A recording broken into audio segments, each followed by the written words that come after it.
En la década de 1930, el recuerdo de la Primera Guerra Mundial todavía estaba muy presente. Tras la terrible carnicería acaecida en las trincheras, existía una determinación absoluta a no volver a sufrir una tragedia similar.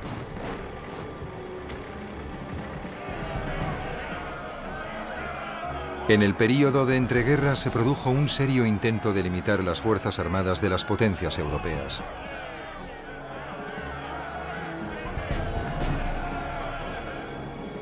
Con el ascenso de Hitler y el inevitable camino hacia la guerra, Inglaterra tuvo que reaccionar con rapidez para rearmarse y equiparse con cazas modernos.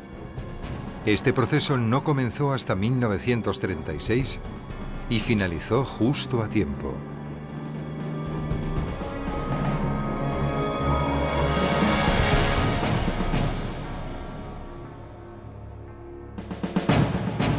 Sangre y acero. La batalla de Inglaterra.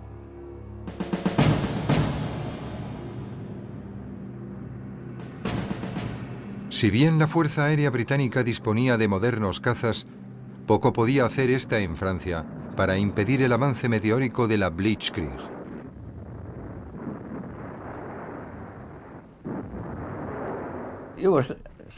A veces estabas muerto de miedo. Es curioso, a lo que más temías era a chocar con algún otro aparato. Cuando te disparaban, parecía como si hubiera rayos viniendo hacia ti, como luces de colores que veías cómo pasaban por encima del ala, por ejemplo. Y entonces te dabas cuenta de que te estaban disparando, pero intentabas no pensar que por cada bala que veías, había otras 4 que no veías, porque resulta que por cada ráfaga solo salía una bala trazadora. Es decir, que el peligro era mucho mayor del que percibías, lo que probablemente fuera bueno, porque así no tenías tanto miedo. Pero el combate podía ser positivo para los pilotos ingleses. Si los Stukas que encabezaban la Blitzkrieg eran sorprendidos sin un potente escudo de cazas de apoyo, el resultado era inevitablemente una masacre. No había nada que levantara más los ánimos de los pilotos de la RAF que lo que ellos llamaban una fiesta Stuka. Al principio de la campaña solo había 6 escuadrones Hurricane en Francia, y si bien intervinieron en su medida en el combate, los franceses deseaban una mayor contribución de los ingleses en el aire. Pero Downing tuvo que negarse, ya que consideraba que comprometer más escuadrones significaría que si Francia caía, lo que parecía probable a principios de mayo de 1940, ya no habría batalla de Inglaterra, porque no quedarían escuadrones de combate para defender Gran Bretaña.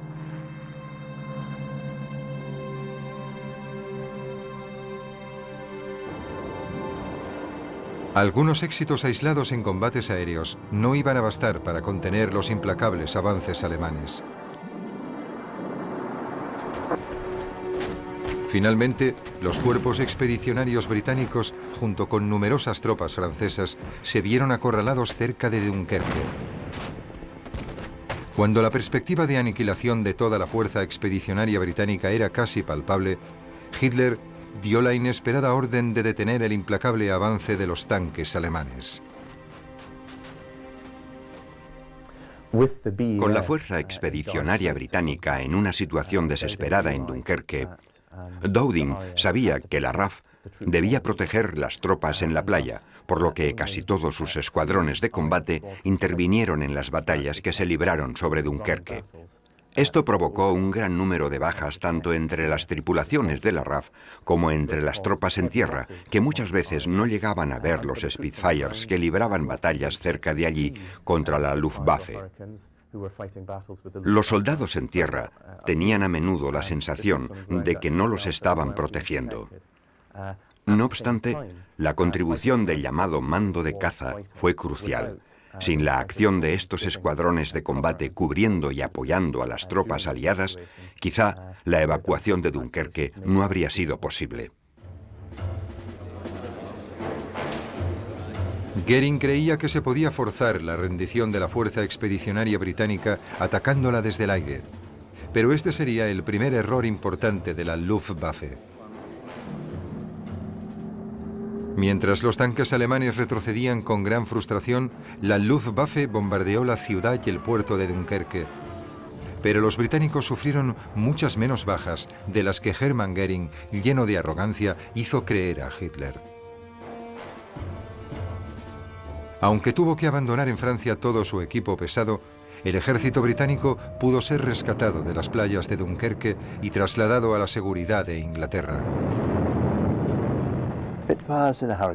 Los Spitfires y los Hurricanes eran como manzanas y naranjas. Las dos son frutas deliciosas, pero sustancialmente diferentes. En la práctica, por supuesto, el Spitfire se usaba generalmente en misiones a mayor altitud que los Hurricanes. El Hurricane era especialmente adecuado para operar entre los 17.000 y los 18.000 pies, mientras que el Spitfire también volaba muy bien a 25.000 y hasta 30.000 pies. Altitud que al Hurricane le costaba alcanzar. Por primera vez, la Luftwaffe se medía con aviones comparables a los suyos. Ambos bandos sufrieron pérdidas significativas en la batalla por Francia. Pero ahora era Alemania la que tenía el dominio absoluto en Europa occidental. Pero la RAF continuaba volando sobre el Canal de la Mancha. Esta filmación alemana, poco conocida, muestra un ataque de Spitfires a una base aérea alemana en la costa francesa en julio de 1940. El cámara alemán que estaba cargando la cámara interior de un Messerschmitt Bf-109 fue lo bastante rápido como para captar estas increíbles imágenes de cazas británicos sobrevolando los edificios del aeródromo alemán. Por supuesto, los alemanes se dieron prisa en aprovechar el valor propagandístico del Spitfire derribado en una playa cercana. El Spitfire era rápido. Tenía una velocidad de ascenso relativamente buena y era muy maniobrable, lo que era muy importante en el tipo de combates que se llevaron a cabo en el sureste de Inglaterra y en el Canal de la Mancha durante el verano de 1940. Su armamento podía parecer impresionante, ya que contaba con 8 ametralladoras de 7.7 milímetros, pero era sin embargo poco efectivo. Esto se debía en parte a que las ametralladoras se encontraban repartidas a lo largo de las alas del avión, lo cual hacía que, de hecho, la concentración de fuego resultara insuficiente. También hay que tener en cuenta que había muy pocos aviones de ese modelo. En julio de 1940 eran menos de 230, y en lugar de estar concentrados para soportar la ofensiva alemana en el sureste de Inglaterra, estaban repartidos por todo el mando de caza, lo cual también redujo su efectividad durante la batalla de Inglaterra. A pesar de contar con el apoyo de los Spitfire, para los hombres del mando de bombardeo, el mes de julio de 1940 fue un período muy complicado. Después de la Primera Guerra Mundial, la ira de los aliados por los bombardeos aéreos alemanes, que causaron un gran número de bajas civiles, quedó patente en el Tratado de Versalles, que prohibía a Alemania disponer de fuerza aérea. Esta política se intensificó y se transformó en un acuerdo internacional durante una conferencia sobre limitación de armamento celebrada en Washington en 1922. La declaración final afirmaba: quedan prohibidos los bombardeos aéreos dirigidos a aterrorizar a la población civil, a destruir o a dañar la propiedad privada que no sea de naturaleza militar o a herir a no combatientes.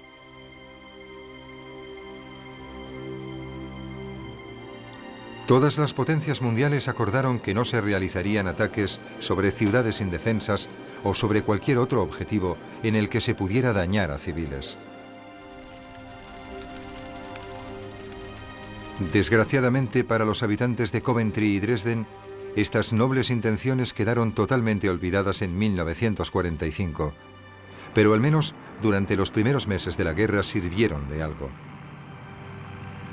El respeto a las limitaciones de Washington restringió el alcance de los ataques de los bombardeos contra objetivos civiles al comienzo de la Segunda Guerra Mundial. Inicialmente, tanto Inglaterra como Alemania respetaron plenamente el tratado. En el otoño e invierno de 1939, el mando de bombardeo se vio obligado a concentrar su atención en objetivos militares y barcos alemanes en el mar o en puerto.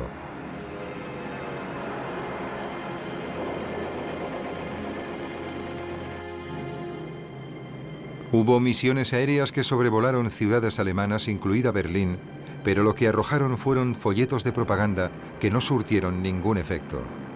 Pero dichas misiones proporcionaron a las tripulaciones experiencia para las incursiones aéreas que realizarían posteriormente, aunque el impacto de la propaganda fuera nulo. Los combates aéreos duraban muy poco. El tiempo real de combate era muy corto. Y lo que ocurría era que te metías en un lío de aviones y te preguntabas cómo ibas a evitar el chocar con otros. Y de repente, el cielo estaba vacío y no podías ver a nadie más. Esto ocurría muy a menudo. Entonces había que intentar encontrar a quién seguir para volver a casa. Uno de los nuestros se coló en una formación de aparatos enemigos, aunque afortunadamente se puso al final y no le vieron. Este tipo de cosas también ocurrían. Por alguna razón, el comandante y yo siempre acabábamos juntos. Nos encontrábamos en el cielo, y no porque nos estuviésemos buscando, sino simplemente buscaba cualquier avión y resultaba ser el suyo. Los alemanes también se vieron obligados a concentrarse en objetivos militares y en acciones de propaganda como esta patrulla inofensiva sobre las islas del Canal realizada por la tripulación de un Heinkel 111. Más tarde, estos bombarderos se utilizarían sobre Londres con ánimo destructivo. La Blitzkrieg había obtenido una destacable serie de victorias, pero con el inicio de la batalla de Inglaterra, el papel de la Luftwaffe iba a cambiar. La guerra relámpago de corto alcance que tantas victorias había reportado en Polonia y en Francia ya no era adecuada, y la Luftwaffe pasó a centrarse en una larga guerra de desgaste. El 16 de julio Hitler firmó la directiva número 16 del Führer en la que se exponían los planes para invadir Inglaterra.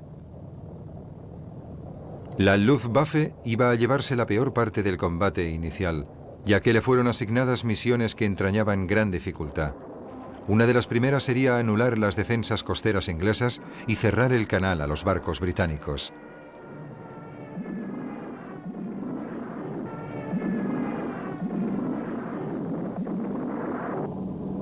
Después habría que atacar las bases aéreas y otros objetivos en el interior.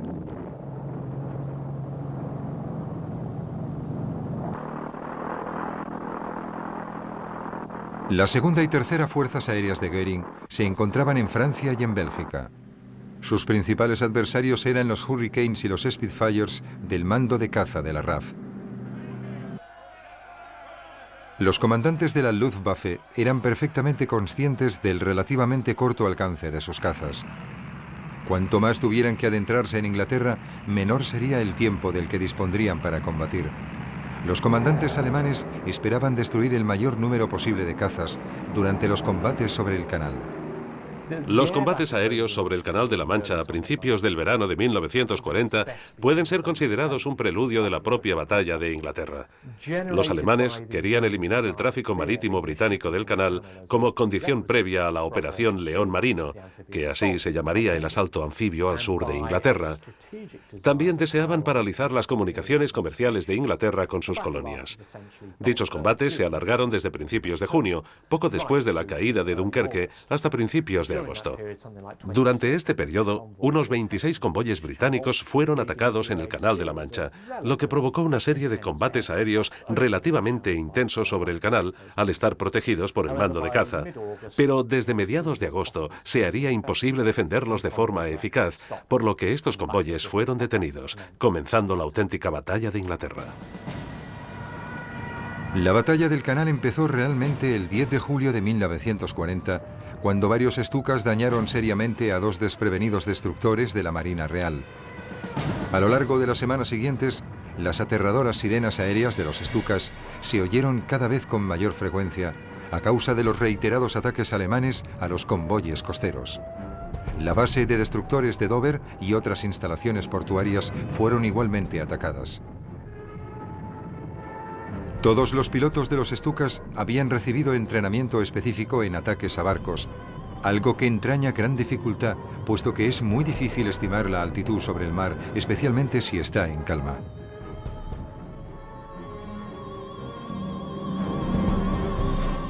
Los pilotos de los Stukas que se veían obligados a amerizar se encontraban ante un desagradable dilema.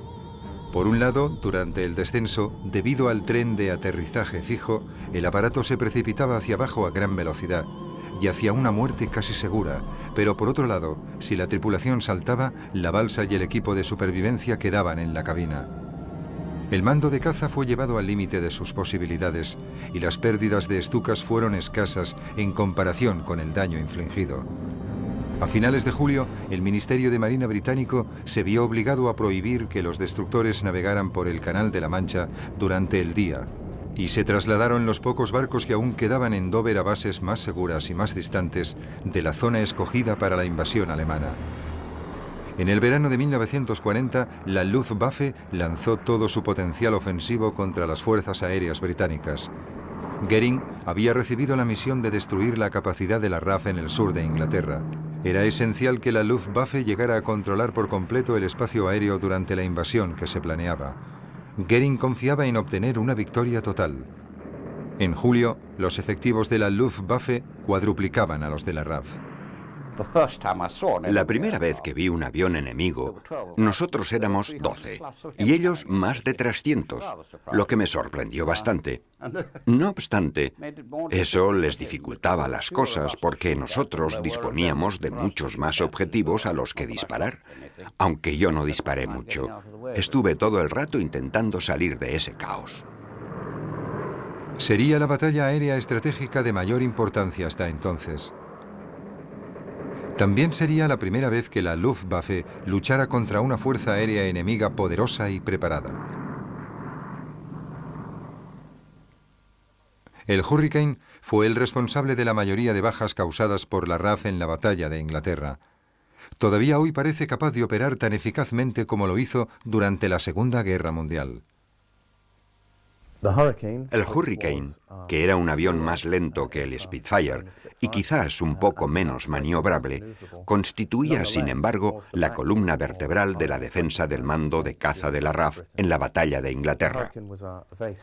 El Hurricane era una plataforma muy estable y con su armamento de 8 ametralladoras de 7,7 milímetros tenía una potencia de fuego devastadora.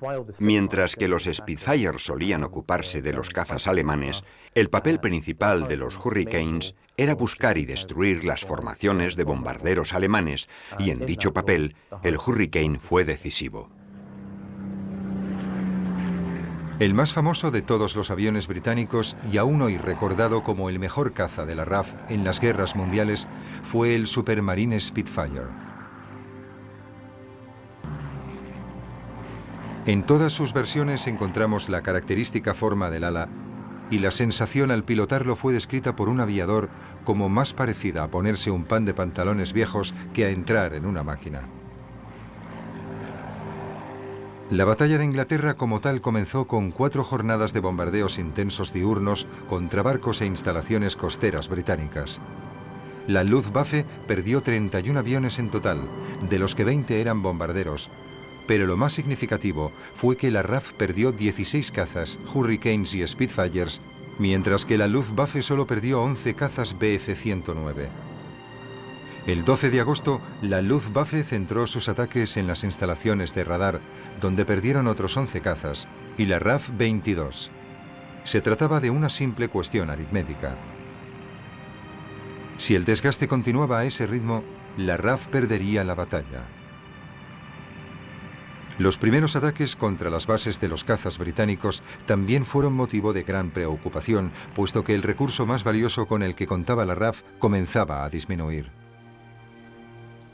En el escuadrón, los muchachos solían llevar pulseras identificativas, pulseras de plata que se ponían casi como un amuleto de buena suerte. Extraían una bala del fuselaje o de cualquier otra parte del avión, la montaban en plata y la llevaban como un amuleto. Yo estaba loco por obtener uno, pero no quería que me dispararan. Nunca lo tuve porque nunca me acertaron.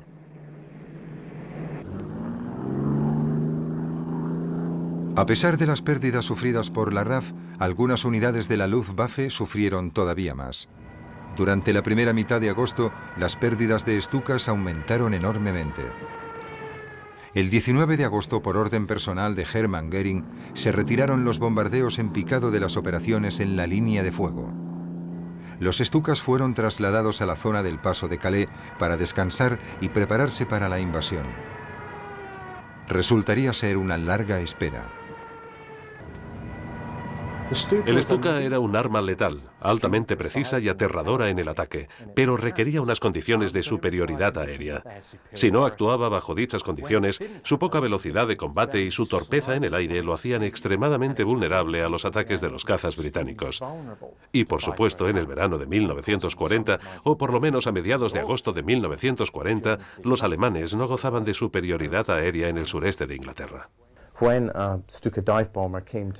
Cuando un bombardero Stuka terminaba el vuelo en picado, iba tan lento que se convertía en un objetivo muy fácil para un Hurricane o un Spitfire.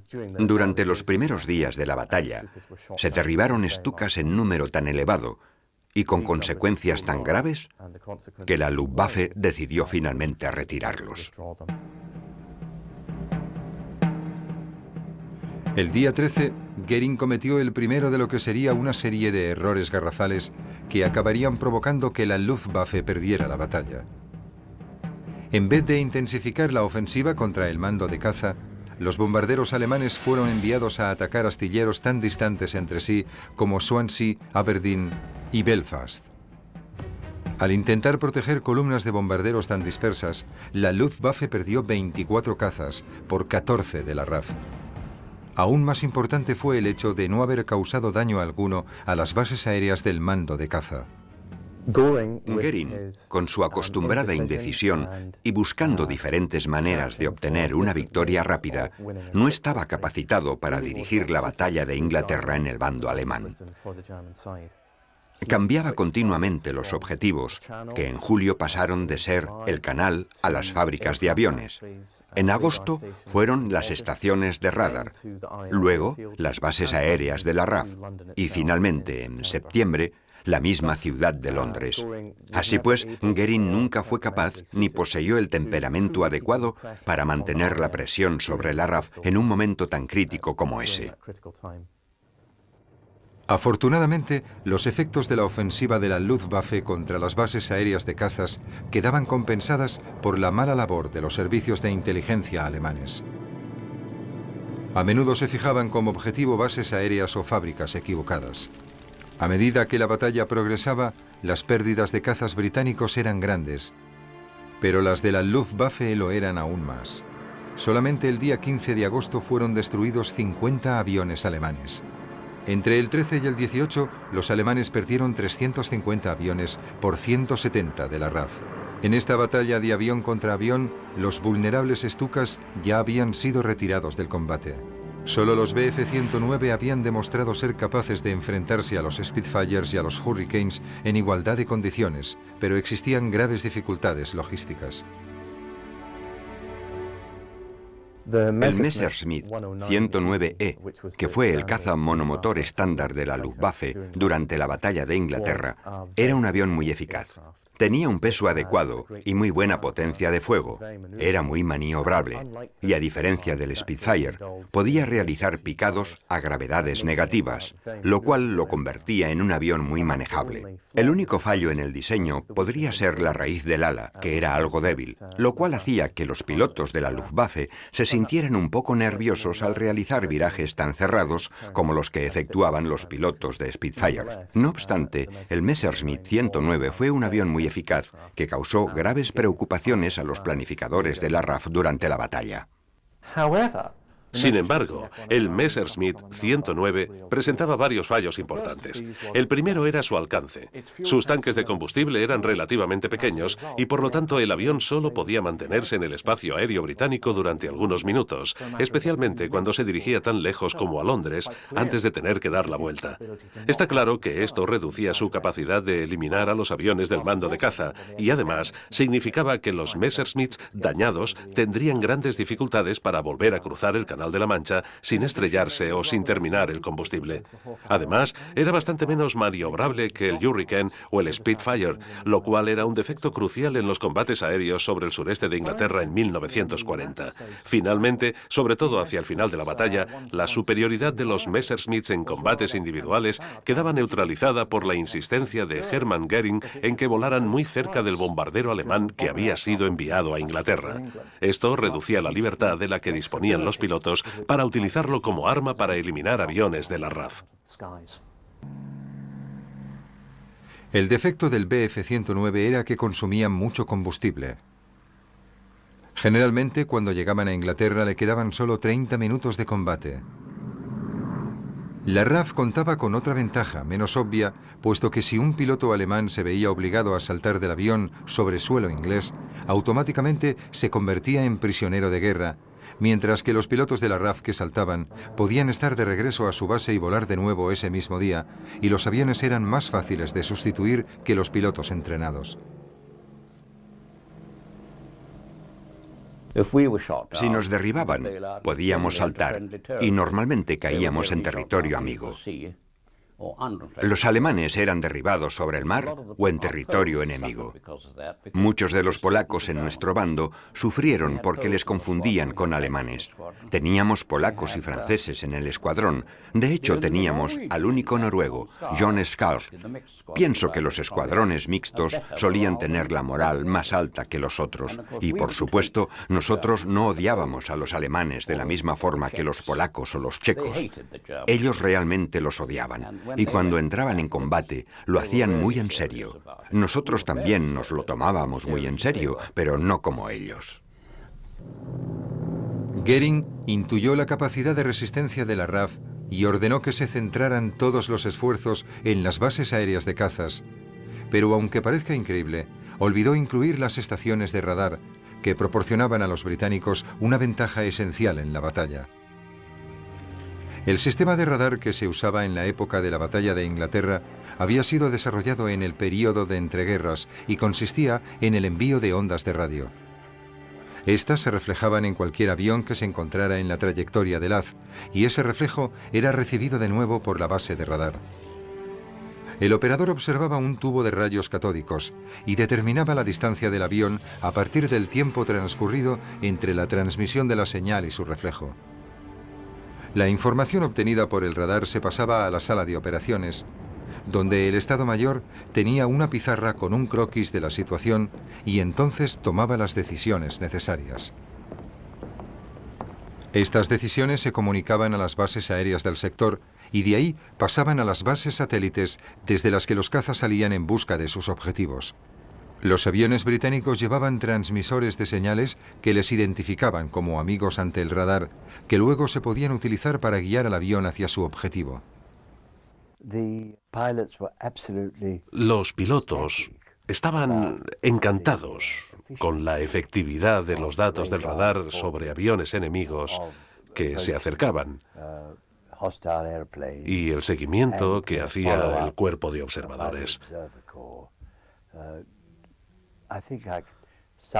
Se puede resumir la actitud de los muchachos en mandádnoslos y nosotros los derribaremos.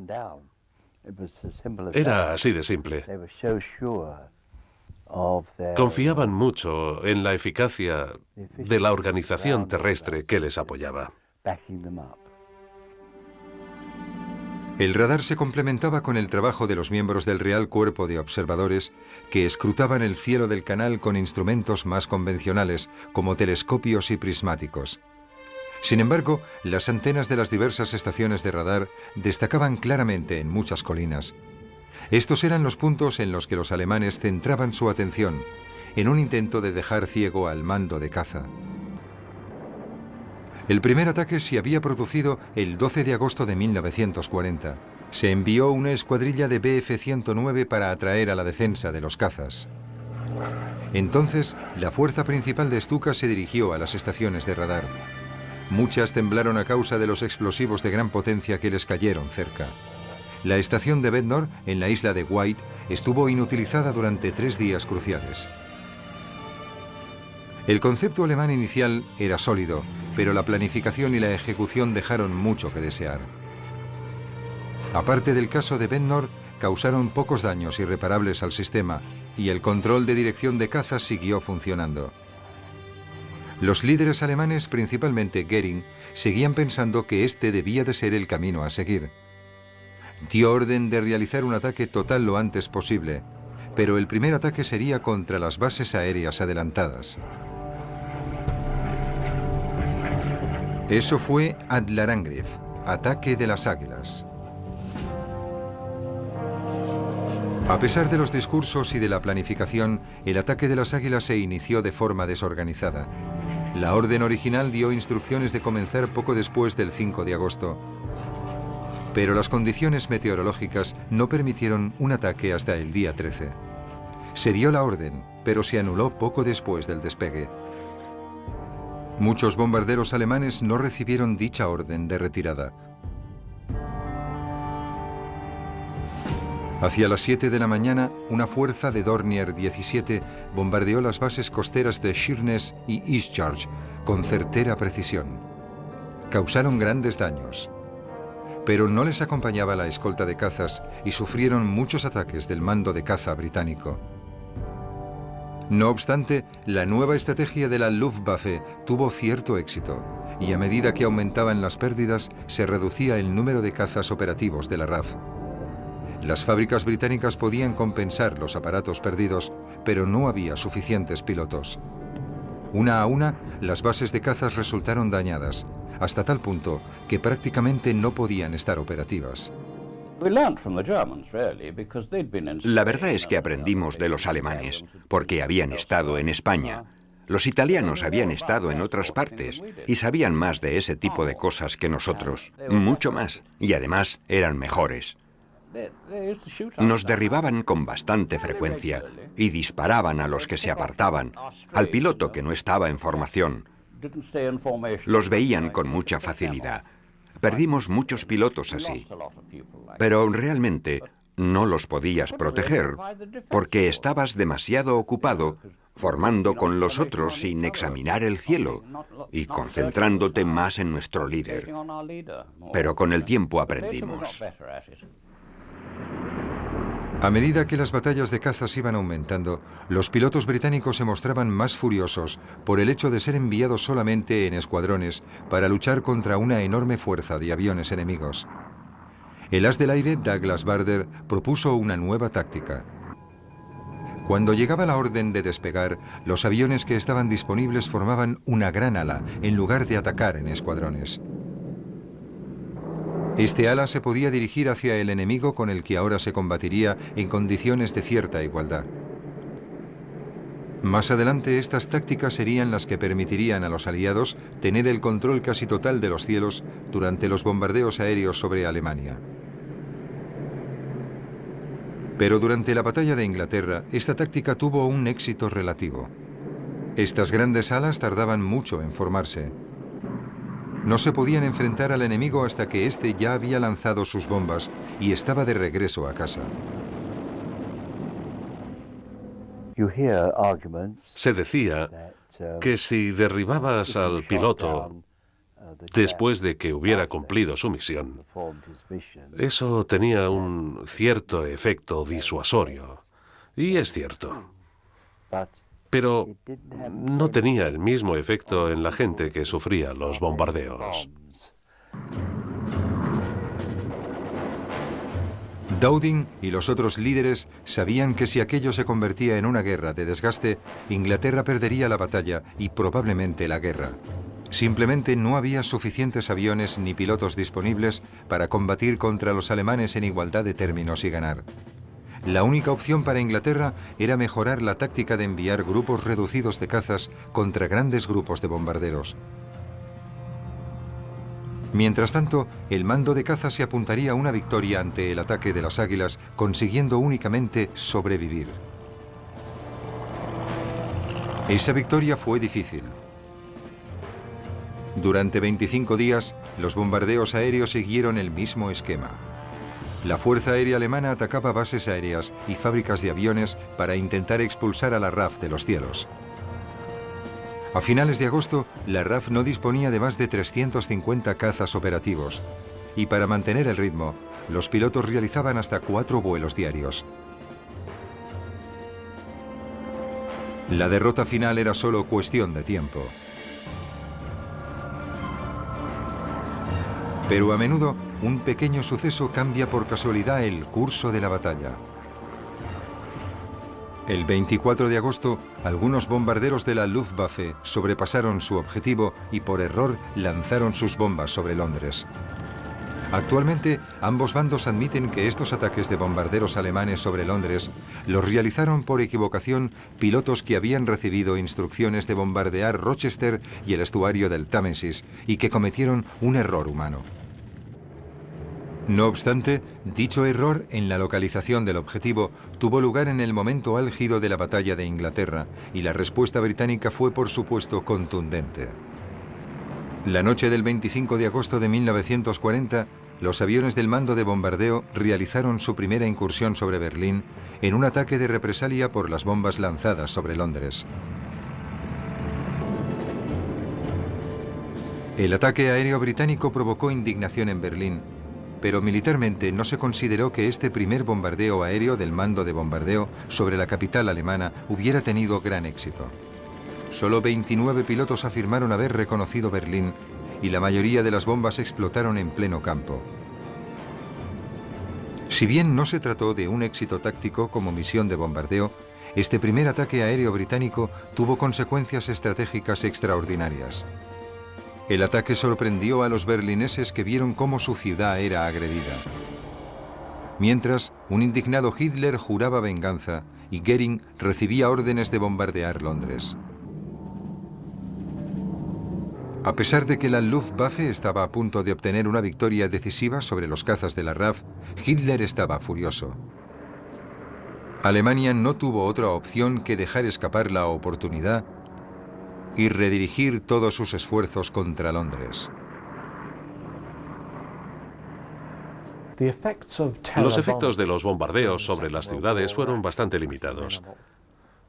Si bien en algunas ocasiones los ataques a objetivos civiles causaban cierto efecto sobre la moral ciudadana e incluso pánico, en general las deficiencias estratégicas del bombardeo solo hacían que la gente se indignara y provocaban la determinación de contraatacar.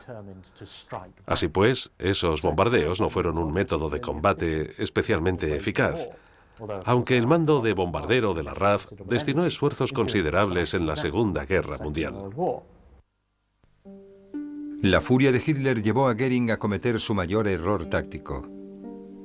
Justo cuando la Luftwaffe estaba a punto de conseguir la victoria sobre la RAF en la batalla de Inglaterra, ordenó a sus fuerzas que dejaran de atacar las bases aéreas de cazas e inició los bombardeos sistemáticos sobre Londres y sobre otros objetivos civiles. El deseo ciego de venganza de Hitler y las ganas de Goering de complacer a su jefe concedieron al mando de caza la tregua que necesitaba para recuperar fuerzas. Este breve descanso fue clave para la victoria británica en la batalla de Inglaterra. Por parte británica, los hombres del mando de bombardeo no eran conscientes de la importancia de su papel para llegar al punto de inflexión de la guerra. Estaban preocupados por las dificultades que habían encontrado los bombarderos disponibles para llegar a Berlín con una carga considerable de explosivos y poder regresar. Las enormes pérdidas que los cazas alemanes provocaron en los bombarderos británicos durante los primeros ataques sobre Alemania hicieron que el mando de bombardeo decidiera sustituir los ataques diurnos por los nocturnos, y esto se mantendría hasta el final de la guerra. El 7 de septiembre, el mando de caza estaba prácticamente en las últimas, y como si se tratara de un milagro, el patrón de la guerra aérea cambió de repente. Mientras Goering insistió en bombardear bases aéreas de la RAF, la Luftwaffe obtuvo grandes logros.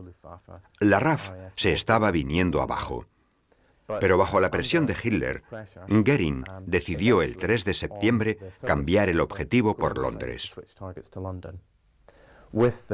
Con el primer bombardeo aéreo sobre la ciudad, el 7 de septiembre, se redujo la presión sobre las bases aéreas de la RAF y permitió al mando de caza recuperarse.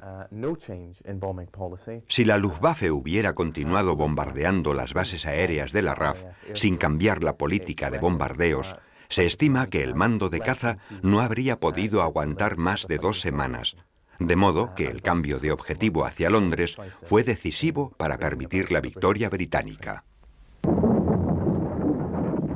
Hacia las 4 de la tarde, los controladores informaron de un incremento en el número de aviones enemigos. Parecía haber casi 1 millar de aviones cerca de la costa inglesa. Daba la impresión de que las bases aéreas del sector, ya muy dañadas, iban a tener que soportar una nueva embestida. Los 21 escuadrones de la zona de Londres salieron a recibirles. La visión que tuvieron cuando se encontraron con los alemanes fue asombrosa. La formación cubría 2.000 kilómetros cuadrados de cielo. Era evidente que su objetivo era Londres. Llovieron bombas sobre los muelles y el East End, sembrando el pánico en toda la capital británica. El repentino ataque sobre Londres fue consecuencia de una orden personal de Goering, como respuesta al ataque del mando de bombardeo británico sobre Berlín el 25 de agosto.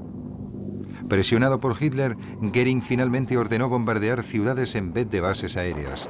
Se trató de un error táctico muy grave. Evidentemente, uno de los problemas con los Spitfire y los Hurricane era que en realidad solo podías interceptar a un bombardero por pura casualidad. Uno de los trabajos que realicé justo antes de la guerra fue estudiar interceptaciones nocturnas realizadas en julio de 1939. Y todos los pilotos estaban de acuerdo en que pilotar un Spitfire o un Hurricane por la noche era absolutamente maravilloso, pero que nunca se veían los objetivos. Y eso hizo que los altos mandos se dieran cuenta de que la interceptación nocturna iba a ser algo muy difícil. Por eso, en esa época se iniciaron muchos experimentos con radar, tanto terrestre como aéreo. Goering había perdido de vista sus prioridades estratégicas y al desviar la atención de la Luftwaffe del bombardeo incesante sobre las bases aéreas y las fábricas británicas, proporcionó a la RAF el tiempo necesario para realizar reparaciones y preparar refuerzos. Los pilotos británicos también estaban recuperando fuerzas porque tenían que efectuar menos incursiones al día. Las agotadas tropas del mariscal jefe del aire, Dowding, tuvieron un descanso para poder reparar las bases aéreas y reponerse. Londres absorbía como una esponja el castigo que le infligían los bombarderos, pero las pérdidas de la Luftwaffe aumentaron. Durante el mes de septiembre, el entrenamiento y las tácticas superiores dieron ventaja a los Hurricanes y los Spitfires sobre el Bf-109. El primer gran ataque alemán del día fue desbaratado por una formación en gran ala antes de llegar a la capital. Los bombarderos alemanes dispersos se vieron obligados a bombardear objetivos al azar en el sur de Inglaterra. Más tarde, ese mismo día, a una segunda formación alemana le ocurrió algo similar.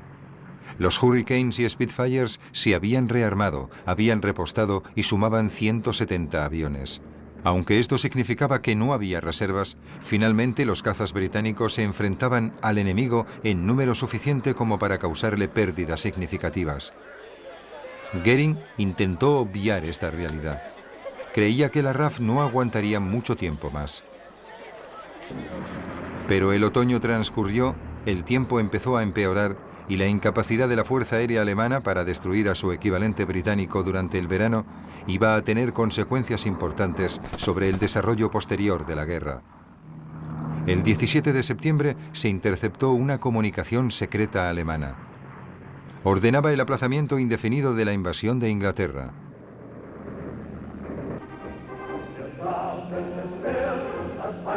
Ante la evidente superioridad de la RAF, Hitler no tuvo más remedio que olvidarse de la invasión hasta el año siguiente. Para Goering se trató de una humillación absoluta. Su catálogo de errores tácticos había supuesto un gran coste a la Luftwaffe, pero culpó de ello a todo el mundo menos a él mismo.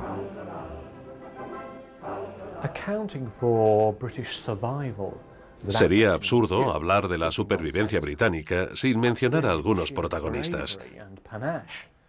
Es evidente que el valor y el talento de los pilotos de cazas británicos y de la Commonwealth, que día tras día surcaban los cielos del sureste de Inglaterra y del Canal de la Mancha para enfrentarse a las fuerzas aéreas alemanas, superiores a ellos, es algo que aún ahora me parece extraordinario y merecedor de la mayor admiración. Pero creo que, en general, la razón principal por la que Inglaterra sobrevivió al verano de 1940 fue la decisión de Goering del 7 de septiembre de 1940 de alejar a la Luftwaffe de las bases aéreas de la RAF y redirigirla hacia la zona de Londres. Pienso que esta decisión cambió completamente el desarrollo de la batalla, y los alemanes desaprovecharon de esta forma su mayor ocasión de ganar a principios de septiembre de 1940. Así que, en cierto modo, es verdad que Inglaterra no ganó realmente la batalla, sino más bien fue Alemania quien la perdió.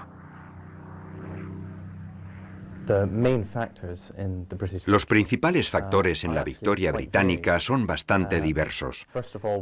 En primer lugar, está la visión de futuro de Sir Hugh Dowding al crear el mando de caza, convertirlo en una organización fuerte y apostar por cazas modernos y por el desarrollo del radar. A este factor hay que añadirle las propias habilidades en combate de los pilotos británicos y su capacidad de resistir un largo periodo de intensa acción. Si miras el mapa, es extraordinario ver cómo se trazaron los sectores. Ver que, de hecho, miraban en la dirección correcta.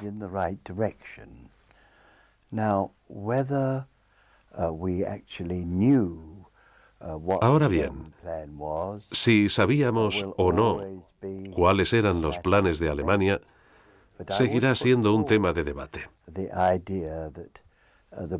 Pero yo apuesto por la idea de que los británicos tenían a un coronel del cuerpo de inteligencia sirviendo en el alto mando alemán, así que puede que tuviéramos cierta idea de lo que planeaban. Durante la primavera de 1941 continuaron los ataques nocturnos sobre Inglaterra, que causaron grandes daños y muchas pérdidas humanas.